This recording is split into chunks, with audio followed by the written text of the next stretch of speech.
'Twas the night before Christmas, and all through my flat not a creature was stirring, include me in that. My stockings, a little the worse for the wear, were hung on the back of a three-legged chair.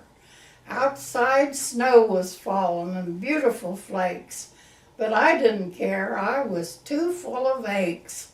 I had worked in a store through the holiday strife and was planning to sleep for the rest of my life when up through the air shaft there rose such a clatter I leaped out of bed crying, "What is the matter?"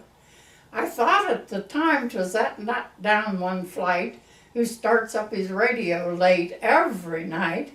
So I went to the window and loudly did cry, "Is this Christmas Eve or the 4th of July?" When what to my dead for sleep eyes should appear but a hinky-dink sleigh and 8 tiny reindeer, and who should be driving right up to the door but one of those masquerade guys from the store. I said to myself, what can be this mug's game, when he clucked to his reindeer and called them by name. Now Dasher, now Dancer, now Prancer, now Vixen, on Comet, on Cupid, on Donder and Blitzen. And just as I'm doping what next they will do, right up to the housetop, the whole outfit flew. And then, just in a twinkling, I heard on the roof the prancing and pawing of meat on the hoof.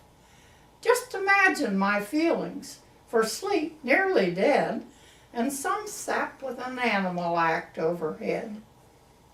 As I pulled in my head and was turning around, down the air shaft my visitor came with a bound. A big bag of junk he displayed with a grin, and he acted to me like he'd like to move in. He was jolly good-natured and oozing with glee. But I ask you, dear listener, what was that to me? Here's the point that I make. It was then 2:00, and this guy's in my room without stopping to knock. I was thinking how nervy he was and how slick when he said to me, "Lady, I'm only St. Nick."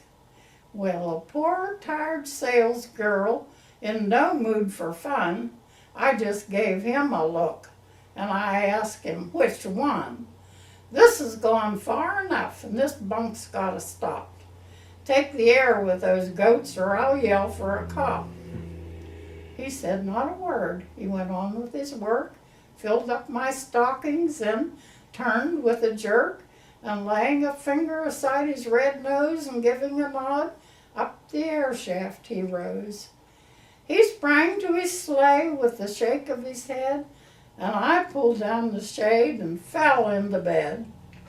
"Merry Christmas," he called as he sped through the night, and I just gave a yawn and I answered, "Yeah, right."